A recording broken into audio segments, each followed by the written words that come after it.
Abu Nawas memutuskan menyamar menjadi pengemis. Ia ingin melihat bagaimana orang diperlakukan saat tidak memiliki apa-apa. Dengan pakaian lusuh dan wajah kotor, ia berjalan menuju gerbang istana, lalu duduk di pinggir jalan, menunduk dan memulai permintaan kecilnya. Namun kebanyakan hanya melihat sekilas dan berjalan terus. Tidak ada yang benar-benar peduli. Beberapa saat kemudian, dua prajurit mendekat. Pergi dari sini, ini gerbang istana, bukan tempatmu untuk mengemis. Abu Nawas menunduk. Saya hanya ingin sedikit makanan, saya lapar. Jangan di sini, kau mengganggu. Abu Nawas pun mengangguk dan menjauh tanpa ada perlawanan. Tidak lama kemudian raja keluar dari istana. Semua orang memberi jalan dan Abu Nawas memberanikan diri untuk mendekat. Paduka, tolong saya.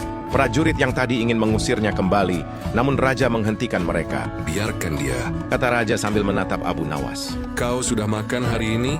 Abu Nawas menggeleng. Raja lalu memerintahkan pelayan untuk memberinya makanan. Setelah menerima roti dan air, Abu Nawas berkata pelan. Terima kasih, Paduka. Raja masih tetap memperhatikan. Mengapa kau bisa hidup seperti ini? Abu Nawas terdiam sejenak, lalu menjawab. Karena tidak semua orang peduli, Paduka. Maksudmu? Banyak yang melihat, tetapi tidak semua mau membantu. Kadang orang miskin tidak dianggap, seolah mereka tidak penting. Suasana menjadi hening. Abu Nawas kemudian bertanya. Jika seseorang tidak mempunyai apa-apa, apakah ia tetap pantas diperlakukan dengan baik? Kemudian Abu Nawas berdiri dan membuka penyamarannya. Paduka, sebenarnya aku adalah Abu Nawas.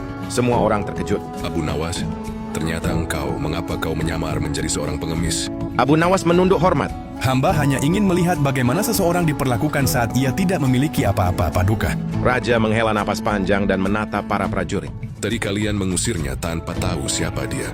Mulai sekarang, perlakukan semua orang dengan baik tanpa memandang penampilan maupun statusnya. Beberapa prajurit menunduk menyadari kesalahan mereka. Abu Nawas tersenyum kecil, puas karena tujuannya tercapai. Paduka, kebaikan tidak hanya terlihat saat orang lain melihat.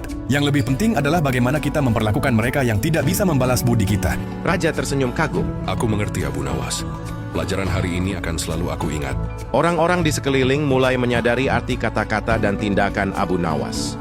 Mereka belajar bahwa kebaikan sejati tidak tergantung pada status atau kekayaan, tetapi pada kesediaan kita untuk menghargai setiap manusia. Kebaikan sejati terlihat dari cara kita memperlakukan orang lain, terutama yang lemah dan tidak memiliki apa-apa. Menghargai orang lain bukan karena mereka bisa membalas, tapi karena itu adalah hal yang benar. Hari itu bulan Ramadan memasuki hari ke-6. Seperti biasanya, Abu Nawas duduk di beranda gubuknya sambil menunggu beduk maghrib. Matanya memandang ke langit yang mulai berwarna senja, sementara pikirannya mencari cara agar dapur rumahnya tetap mengepul. Tidak jauh dari rumahnya, ada seorang tuan tanah yang memiliki rumah besar. Di sana tersedia gudang makanan, lahan ternak, dan kamar yang luas. Hampir semua orang di sekitar, termasuk Abu Nawas, bekerja pada tuan tanah itu. Namun hasil kerja yang didapat hanya sedikit. Jika ada yang meminjam uang, maka harus mengembalikannya dengan bunga yang sangat tinggi. Selain itu, tuan tanah ini terkenal pelit, kikir, tamak, dan serakah. Suatu ketika ia mendengar kabar bahwa Abu Nawas memiliki kepandaian aneh. Barang yang dipinjam Abu Nawas katanya bisa beranak. Jika meminjam seekor ayam, maka dikembalikan 2 ekor, seolah ayam itu beranak. Tuan tanah yang mendengar hal ini menjadi tertarik dan mulai berpikir bagaimana caranya agar Abu Nawas segera meminjam sesuatu darinya. Kebetulan sore itu Abu Nawas datang untuk meminjam 3 butir telur. Mendengar itu, tuan tanah sangat senang. Ia berharap telurnya nanti akan beranak. Bahkan ia menawarkan barang lain untuk dipinjam Abu Nawas. Tetapi Abu Nawas hanya meminta 3 butir telur saja. Ketika ditanya kapan telur itu akan beranak, Abu Nawas menjawab bahwa hal itu tergantung keadaan. 5 hari kemudian, Abu Nawas kembali dan mengembalikan telur yang awalnya 3 menjadi 5 butir telur. Tuan tanah gembira melihatnya. Tuan tanah lalu bertanya apakah Abu Nawas ingin meminjam lagi. Kali ini Abu Nawas meminjam 2 piring tembikar. Tuan tanah memberikannya dengan harapan piring itu juga akan beranak. 5 hari kemudian Abu Nawas kembali dengan membawa 3 piring. Walaupun hanya bertambah 1, tuan tanah tetap senang. Ia berpikir mungkin sama seperti manusia. Ada yang hanya punya 1 anak, bahkan ada yang tidak punya anak sama sekali. Karena merasa puas, tuan tanah kemudian meminjamkan uang sebanyak 1000 dinar. Uang yang jumlahnya sangat besar, bahkan setara dengan gaji pekerjanya selama sebulan. Ia membayangkan uang itu akan beranak banyak. Namun setelah 5 hari Abu Nawas tidak juga datang. Seminggu berlalu, bahkan hampir sebulan, Abu Nawas tidak muncul. muncul saat tuan tanah akan mendatangi rumah Abu Nawas dengan anak buahnya. Tiba-tiba Abu Nawas datang. Awalnya tuan tanah senang, tetapi setelah mendengar penjelasan Abu Nawas, wajahnya berubah marah. Abu Nawas berkata, "Sayang sekali tuan, uang yang aku pinjam itu bukannya beranak, tetapi 3 hari kemudian mati mendadak." Tuan tanah sangat geram mendengarnya. Tuan tanah hampir saja menyuruh anak buahnya memukul Abu Nawas, tetapi untunglah ada teman-teman Abu Nawas yang baru pulang dari bekerja. Tidak puas, tuan tanah mengadukan hal itu ke pengadilan. Ia berharap Abu Nawas dihukum berat, bahkan digantung atau dirajam. Di pengadilan, keduanya dipanggil. Abu Nawas menjelaskan semuanya. Begitu juga tuan tanah. Setelah mendengar, hakim memutuskan dengan adil dan masuk akal. Jika sesuatu bisa beranak, maka sudah seharusnya bisa mati juga. Akhirnya Abu Nawas terbebas dari tuduhan, sementara tuan tanah harus menerima akibat dari sifat tamak dan serakahnya sendiri.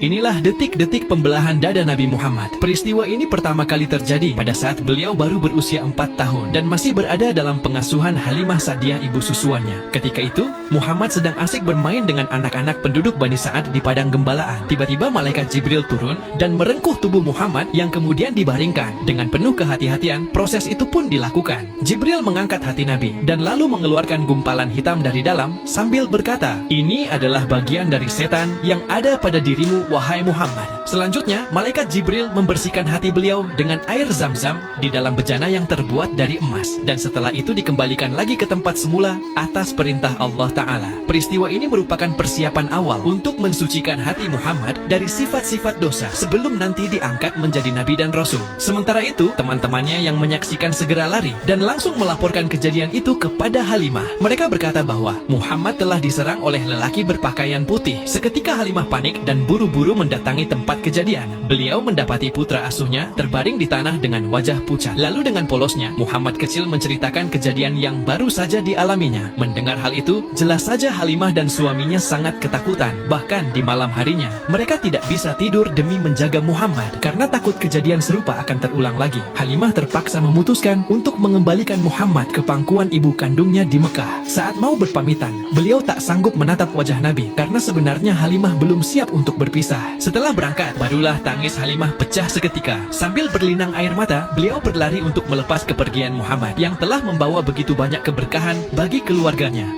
Inilah peristiwa dahsyat menjelang kelahiran Nabi Muhammad. Pada tahun 570 Masehi, kota Mekah dilanda kepanikan luar biasa. Seluruh penduduknya lari ketakutan setelah mengetahui Raja Abraha sedang bergerak menuju kota suci dengan membawa pasukan gajah perang. Tujuan utamanya adalah menghancurkan Ka'bah. Di saat semua orang berusaha menyelamatkan diri, ada satu sosok wanita mulia yang memilih bertahan. Dialah Aminah binti Wahab. Kala itu, Aminah sedang hamil tua dan alasannya ingin tetap tinggal karena sebentar lagi akan melahirkan. Siapa sangka putranya kelak akan mengubah sejarah umat manusia. Di tengah kekacauan, salah satu penduduk mengabarkan kepada Abu Thalib bahwa unta-unta ternak mereka yang berjumlah 200 ekor telah dirampas oleh pasukan Abraha. Di detik itu juga, Abu Thalib segera memberitahu ayahnya, yaitu Abdul Muthalib, sang pemimpin kaum Quraisy. Dengan penuh keberanian, Abdul Muthalib segera mendatangi Abraha yang saat itu mendirikan barak militer di luar perbatasan Mekah. Beliau ditemani putranya dan juga seorang penerjemah. Di hadapan Abraha, Abdul Muthalib langsung meminta agar unta-untanya dikembalikan. Mendengar permintaan itu, Abraha sempat keheranan dan bertanya, kenapa Abdul Muthalib lebih memikirkan hewan ternaknya daripada melindungi Ka'bah? Dengan tenang beliau pun menjawab bahwasannya Ka'bah itu punya pemilik dan pemiliknya sendirilah yang akan melindunginya. Alasan Abraha ingin menghancurkan Ka'bah sebenarnya didasari oleh rasa iri dengki. Dia tak terima lantaran banyak orang lebih memilih datang ke Mekah daripada datang ke negeri asalnya, yaitu Yaman. Padahal di sana dia telah mendirikan bangunan super megah untuk menyaingi kepopuleran Ka'bah. Namun tetap saja umat manusia justru lebih tertarik menziarahi bangunan tua yang telah didirikan oleh Nabi Ibrahim alaihi salam. Keesokan harinya, Mekah sudah sepi karena sebagian besar penduduk telah mengungsi ke bukit-bukit dan juga pegunungan. Sementara itu di pelataran Ka'bah terlihat hanya ada Abdul Muthalib yang sedang bersimpuh memohon perlindungan kepada Allah Subhanahu wa Ta'ala. Ketika Abraha dan pasukannya sudah bersiap memasuki Mekah, tiba-tiba Abdul Muthalib dikejutkan dengan kemunculan jutaan burung burung ababil yang datang membawa batu panas dari neraka. Setiap burung membawa 3 batu, 1 di paruhnya dan 2 lagi dicengkram di kakinya. Lalu kawanan burung itu terbang di atas Ka'bah, mengitarinya seperti sedang melakukan tawaf. Setibanya di gerbang kota suci, tiba-tiba gajah-gajah perang yang mereka tunggangi mendadak ketakutan, tak berani melangkah maju. Ketika para prajurit memaksanya, hewan-hewan itu justru mengamuk tak terkendali dan bahkan membuat Abraha sampai jatuh terjerembab. Di tengah kekacauan, tiba-tiba langit menghitam karena dipenuhi kawanan burung ababil yang datang.